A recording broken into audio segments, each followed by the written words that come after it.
Bhavitaikas Tvadatmajah Harshashoka Padastovyam Iti Brahma Suto Yayo Ataha Nirpitam Rajan Bhavitaikas Tvadatmajah Harshashoka Padastovyam Iti Brahma Suto Yayo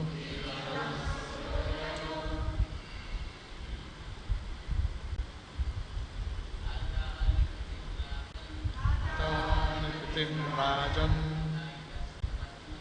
Bhavitaikas Tavatmaja Ashashoka Padastovyam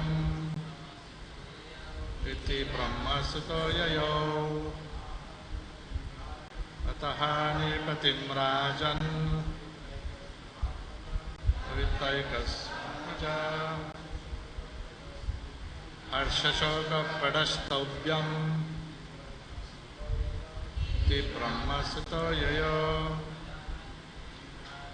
Atahana Patim Rajan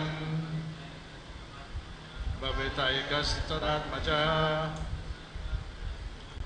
Ashashoka Padastovyam Iti Brahma Suto Yayo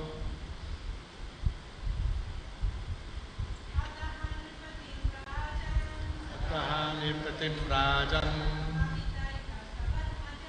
Bhavitaikas Tadatmaja Ashashoka Padastovyam Iti Brahma Suto Yayo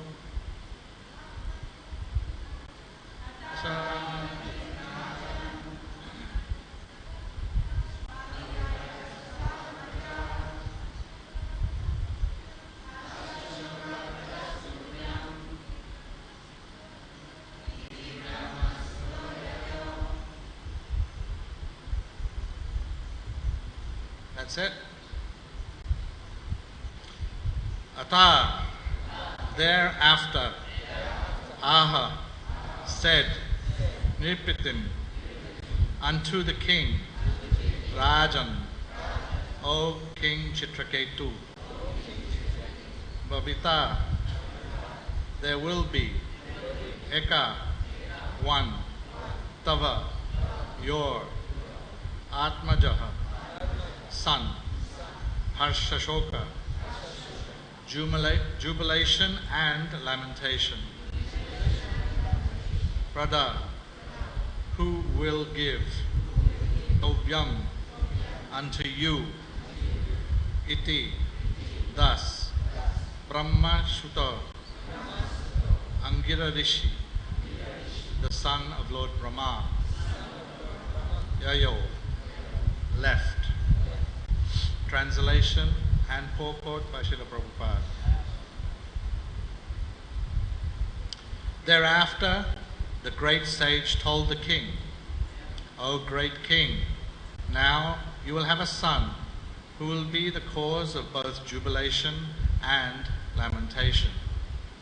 The sage then left without waiting for Chitraketu's response. You want to chant it responsively? Why not? Thereafter, the great sage told the king, O great king, now you will have a son who will be the cause of both jubilation and lamentation. The sage then left without waiting for Chitraketu's response. Purport by Srila Prabhupada. The word harsha means jubilation and shoka means lamentation. The king was overwhelmed with joy when he understood that he would have a son. Because of his great jubilation, he could not actually understand the statement of the sage Angira. He accepted it to mean that there would certainly be jubilation because of the birth of his future son, but that he would be the king's only son and, being very proud of his great wealth and empire, would not be very obedient to his father. Thus, the king was satisfied, thinking, "Let there be a son. It does not matter if he is not very obedient." In Bengal, there is a proverb that instead of having no material uncle, it is better to have a maternal uncle who is blind. The king accepted this philosophy, thinking that a disobedient son would be better than no son at all.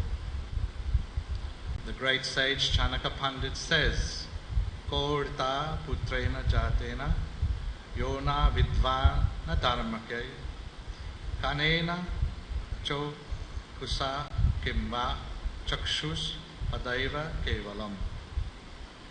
What is the use of a son who is neither a learned scholar nor a devotee? Such a son is like a blind, diseased eye, which always causes suffering. Nevertheless, the material world is so polluted that one wants to have a son even though he is useless. This attitude was represented in the history of King Chitraketu. Om Ajnana Timirandasya Jnananjana Shalakaya Chakshurshunmilitam Jena Tasmai Shri Gurave Namah. Shri Chaitanya Manavishtam Stapitam Jena Bhutale Shayam Rupa Kadamayam Dadati Swapandantikam.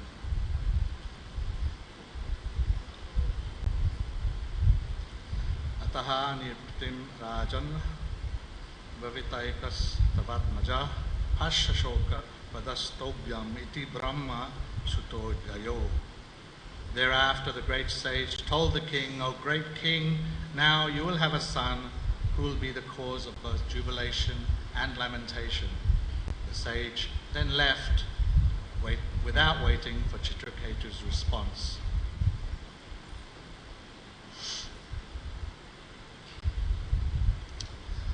So this whole chapter is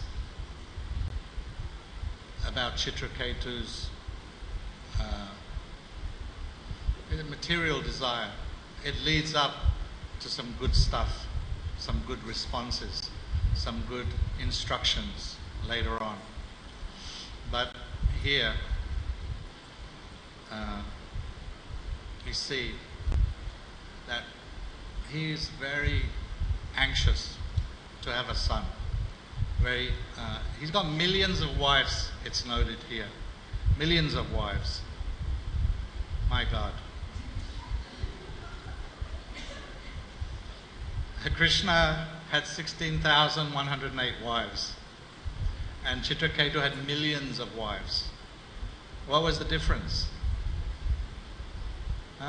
Krishna, every one of his wives was completely satisfied, thinking that Krishna was only with her, and he was taking care of all of them. They all had their own situation, and there was no cause for envy or any kind of dissatisfaction in their minds, right?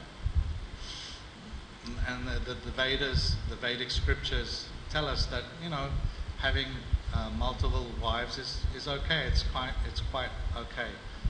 Not for us, for those people. In this age, it's not recommended. Prabhupada did not recommend it. Although we do see in some communities it's still prevalent, this kind of, more than one wife.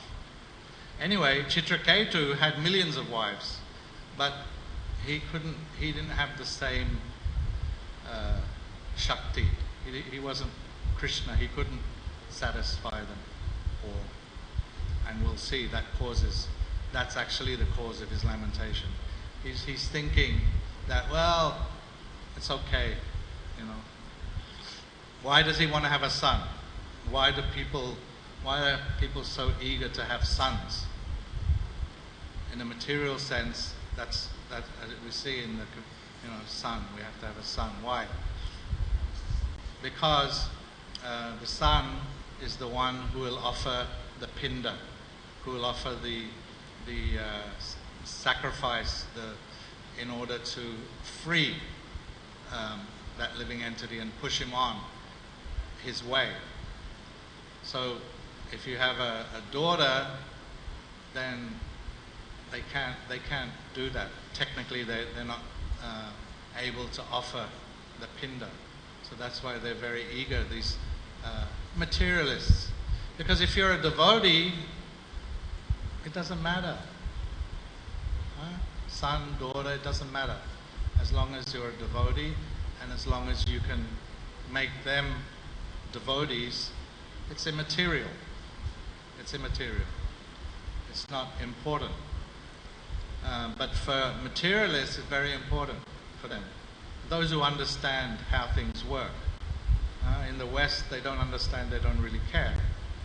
But at least those who understand how things work, they want to have a son, so that that son can free them by offering, free them and the ancestors, the forefathers, by offering pinda. So the king here, Prabhupada said, he's overwhelmed with joy. He's called Angira, he's asked for his mercy. He's a big sage, the son of Lord Brahma. He's come there, he's offered his mercy, he performed a sacrifice, and he's given the fruit of that sacrifice to the foremost wife. Her name is Krita Duty, right? So she's the foremost wife. She gets the I guess it was sweet rice. That was the offering. It was mentioned. And so by that sacrifice, she's able to conceive a son. We saw also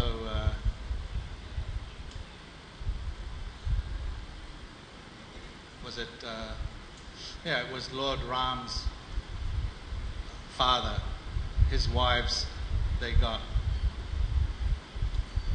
portions, half, quarter, something like that. So then the different wives had Ram, Lakshman, and Bharat, Shatrugna. So this is quite usual in some sacrifices held, and the fruit of that sacrifice, the prasad from that sacrifice, is given to the wives so that they can conceive sons. So here, only one son, only one wife out of the millions of his wives got the food offered in the yajna. And so, that's going to cause problems as we move forward. That's going to cause problems for the king. But he doesn't care. The sage has already mentioned that this son, you're going to get a son, but he's going to cause jubilation and lamentation. And the king's, he's not thinking, and there's no opportunity to question the sage. The sage left.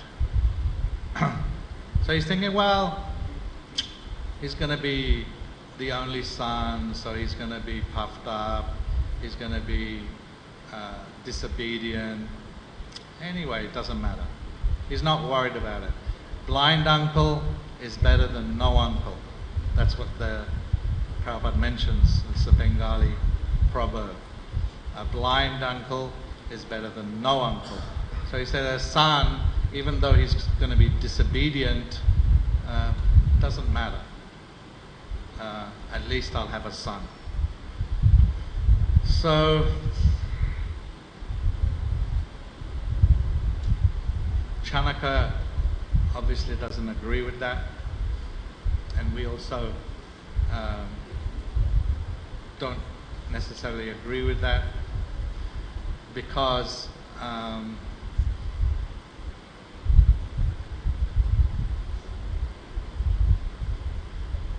there's another putra ki dena ki bole ota. No, that's not what I was thinking of. It's like the sun and then urine. It's like a son who is not qualified, who is not a devotee, is just like urine. Useless. Thrown away. So that's our understanding. So as parents, as fathers, our duty is not to just allow, like he's thinking, well, it's okay, I'll let him be disobedient, let him be, puffed up. It doesn't matter. But actually his duty is different. His duty is to ensure that his son is properly trained so that he becomes a jewel of his family, which means devotee, right? If he's properly trained, means he'll become a devotee of the Lord. And if he's a devotee of the Lord, then he'll purify his not only his father, his mother, but generations. Pinda and all those things, they don't matter. And the same goes for a daughter. It's not different, because this Pinda thing is not relevant for devotees. Krishna Bhakti koile sarva karma krita hoy. If you're engaged in devotional service, you don't have to worry about any other works, any other duties, karma, because they're all automatically taken care of. It's not a concern for devotees. The concern for devotees is to make advancement in Krishna consciousness. How? By serving the devotees, by engaging in service to the Lord, by hearing the descriptions, hearing the philosophy, understanding the philosophy and executing that. In that way, of course, chanting the holy names of the Lord. That's in this age, that's our yajna. So these are the things that we focus on, and these are the things we train our children in order that they also can perfect their lives.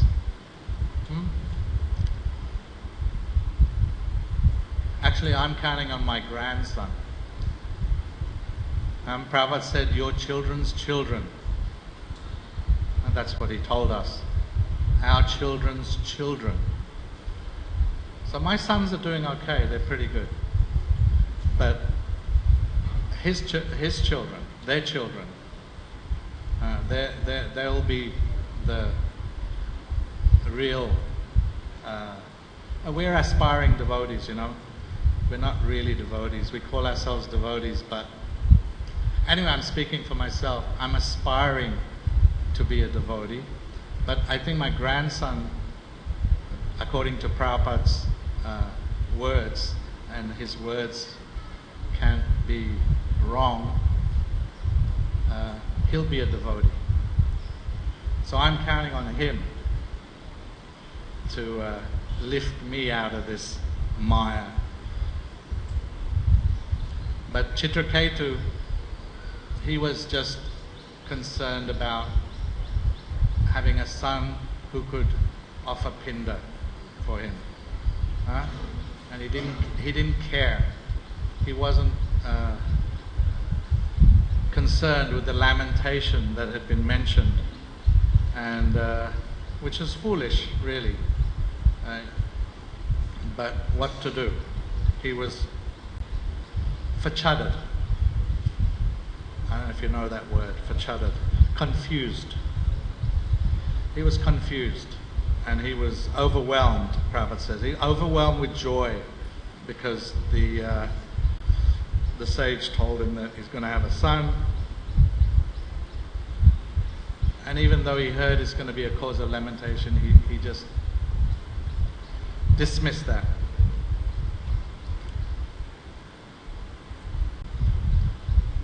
So Prabhupada says, the material world is so polluted that one wants to have a son even though he's useless. And this is a sad fact of this case. This attitude is represented in the history of Chitraketu, and this whole chapter is about that.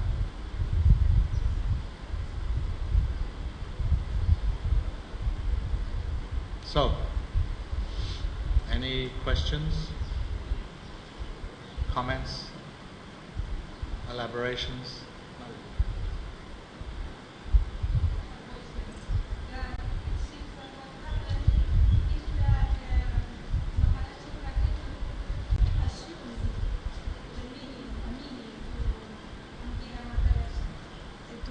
Maharaj's words, so he assumed that his son might be disobedient or something like that. So this, it happens to us, at least it happens to me, that we assume sometimes amongst equals, that might not be so much to concern, although maybe yes also. Amongst equals we may assume this person is saying this, but maybe it's another very different what that person sees from what I am seeing.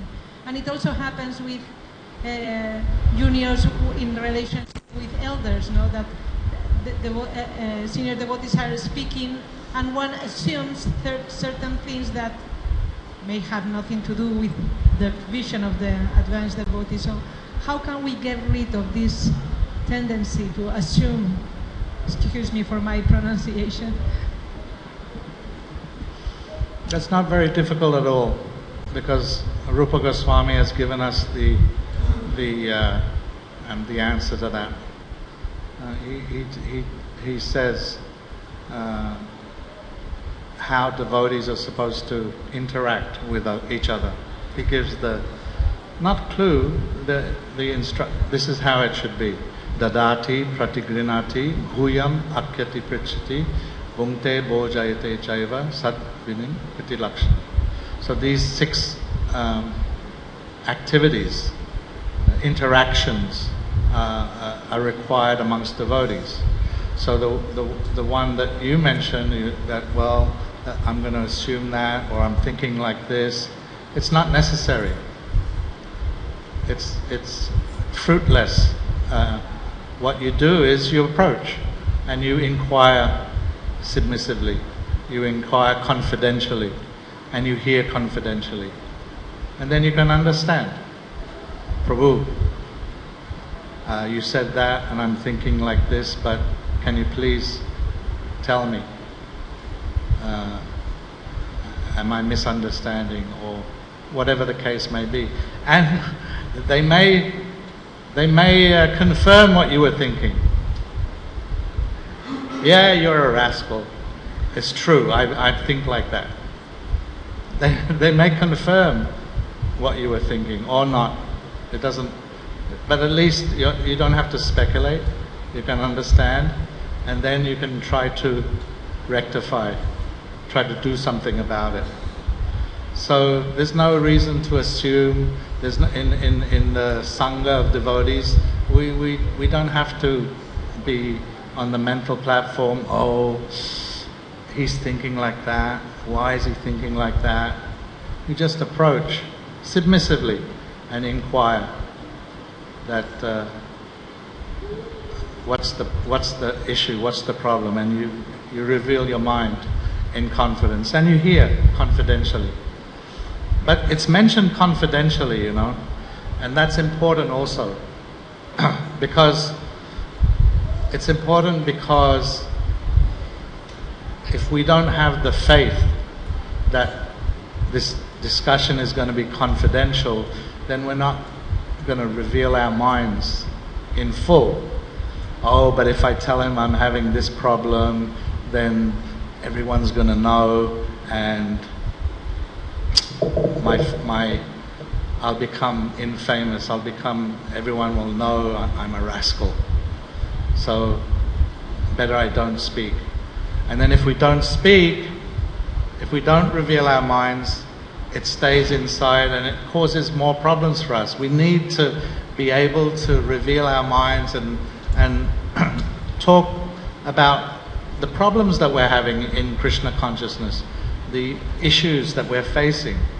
And we have to be able to do that confidently. We have to have faith that the person that we're revealing our minds to is going to keep it confidential and help us rather than, something else.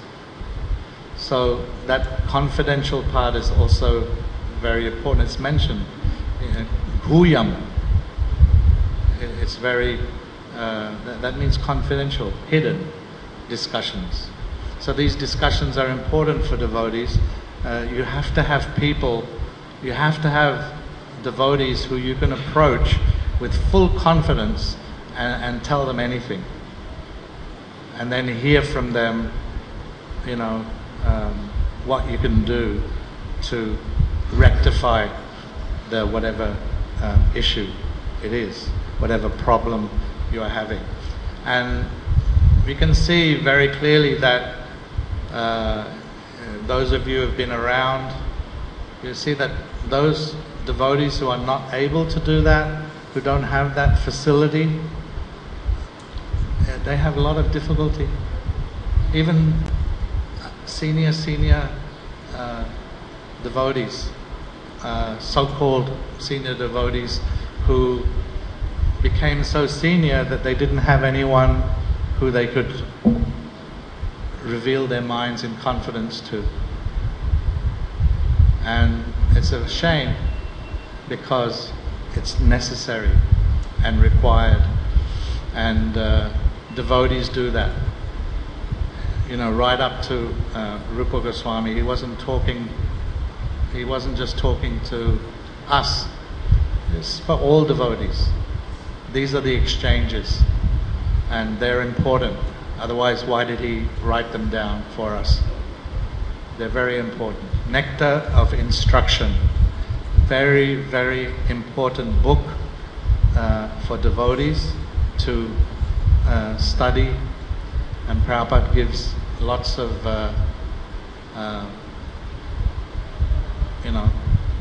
instruction, direction there, amplifies what Rupa Goswami is talking about.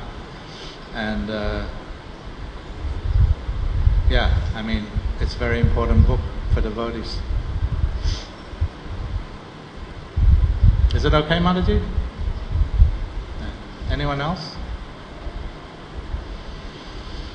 Hare Krishna. Can you pass the mic to that Mataji behind you? Thank you.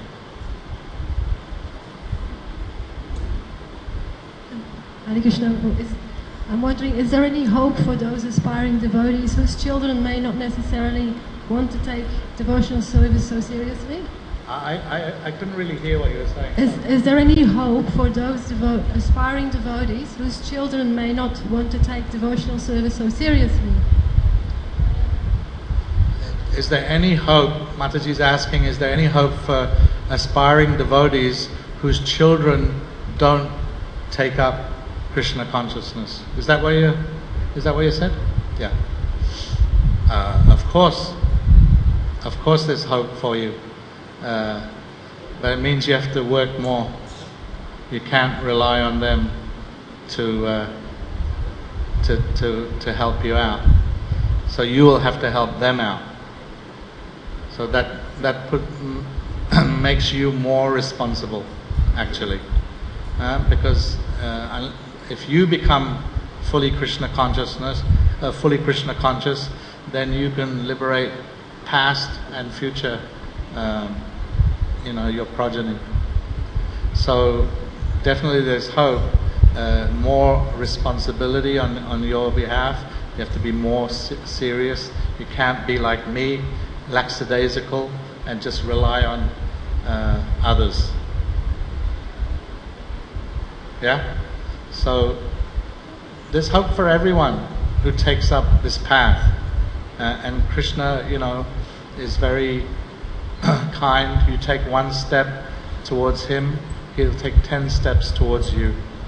So, you know, just follow the process that Prabhupada gave us, and you know, you'll perfect your life. You'll perfect, but we have to work at it. You know, we have to actually work at it and keep it up. Keep going. Keep doing it.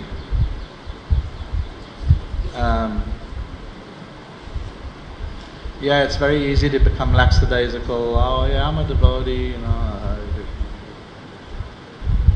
And that our rounds don't become very, we're not very serious with our sadhana. And we're not very serious with our service. Or we use our service as an excuse to not have good sadhana. So, oh, I'm too busy. Too busy. I don't have time to read, or I don't have time to chant my rounds. That's unfortunate. Although here in Mayapur, Prabhupada, I don't know, Jananivas Prabhu may remember, but one time Prabhupada was walking down along the wall, and there used to be some machines down there, weaving machines, hand weaving machines, and there some devotees, some of the Bengali new devotees, they used to make cloth down there like this. And one morning when Prabhupada was walking down there, somebody said, "Well, Prabhupada, these men," it was you know, they were working there, and somebody said, "Prabhupada, they're working, shouldn't they be chanting? Shouldn't they be chanting their rounds, the devotees?" And Prabhupada said, "That's their chanting." Do you remember that? Prabhupada said, "That's their chanting." Anyway, I'm not saying that that's for you. That was for them. That was a specific instruction for a specific. But it was interesting that he said that. They were new, and they were actually refugees from Bangladesh, as I recall. Haribol.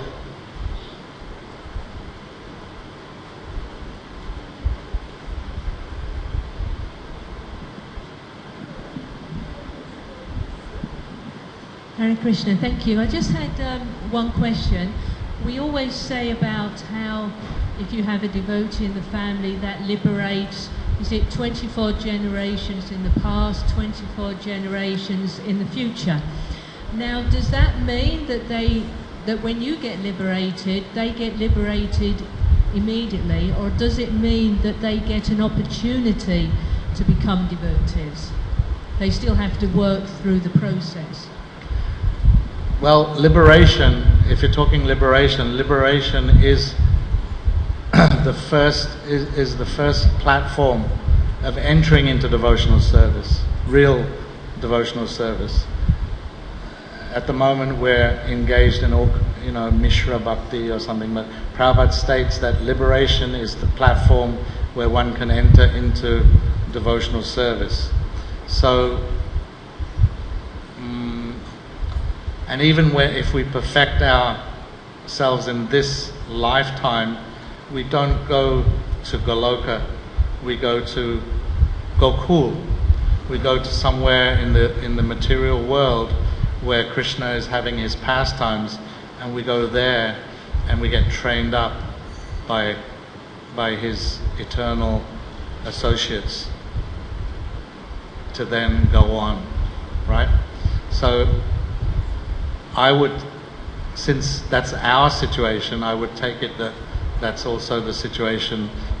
If we reach that platform, then that's what's going to happen to those people. They'll get that same opportunity that we're having.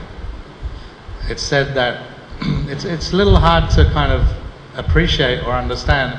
Even said that when Mahaprabhu was on the planet, when he came 500 some odd years ago, everyone in the universe, everyone at that time got liberated. He came.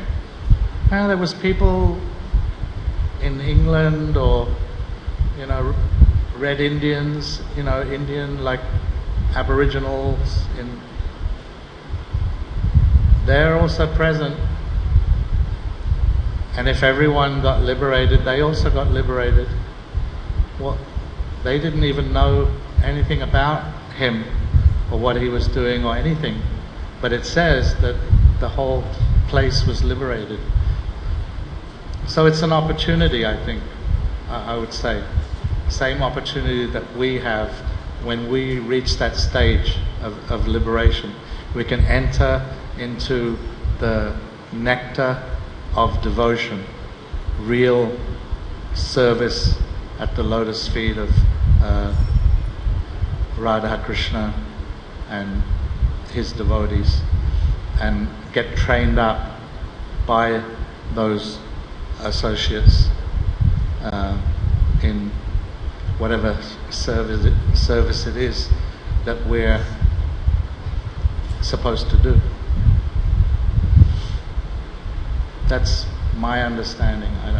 Someone else may have a different view or presentation. The floor is open. Janani Vas Prabhu.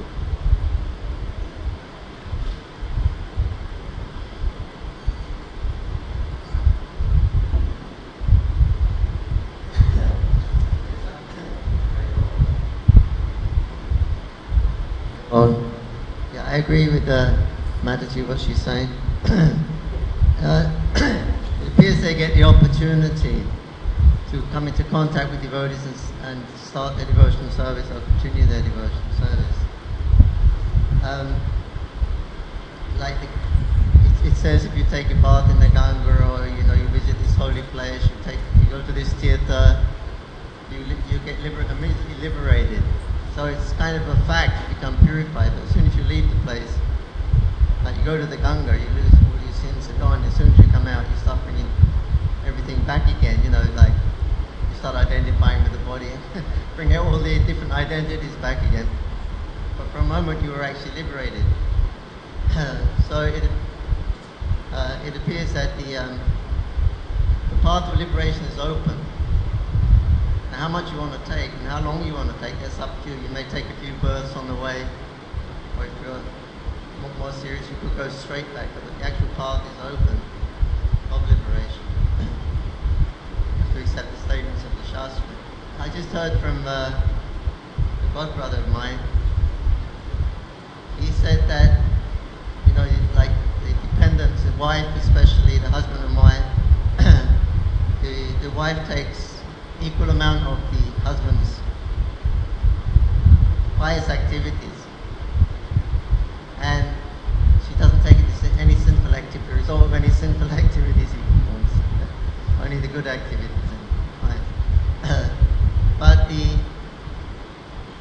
But she doesn't get the bhakti of the husband. The bhakti is exclusive to you, it's exclusive to me, it's exclusive to everyone. It's how everyone has this personal relationship with Krishna. That bhakti can't come from someone else. The Guru is there, everyone is helping, they take you out of the material world, out of the modes of material nature. But ultimately we have to make that step in ourselves. It has to come from us, not someone behind us pushing us and saying, go back. It has to actually come from us. So he said, that's the first time I had heard that although the family get so much benefit, piety and all that, the actual bhakti they don't get. That's exclusive to each individual. Otherwise there's no independence. right? So because of the because Krishna is supremely independent, we're also independent. So that final decision is ours alone. We have to do it. Yes, correct. But opportunity is a lot.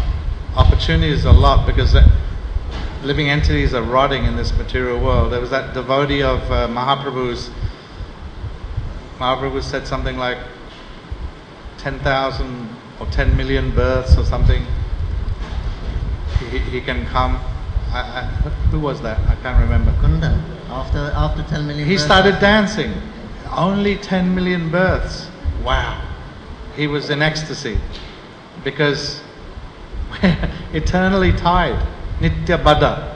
So you say, well, in 10 million births, that's the number. And he was dancing in ecstasy. Oh, in 10 million births, I'm going to be able to go back and be in the association of Mahaprabhu. Hari Bol. He was very happy. So, we talk, we're thinking, well, at the end of this life, I'm going back, or I want to go back at the end of this life. Well, that would be nice. That would be nice, but we're on the path. We're on the path. We're in the shower. We're taking the shower. We're cleaning. That's already a huge thing, big thing. I'm 5 minutes over. Please excuse me. All glories to Srila Prabhupada.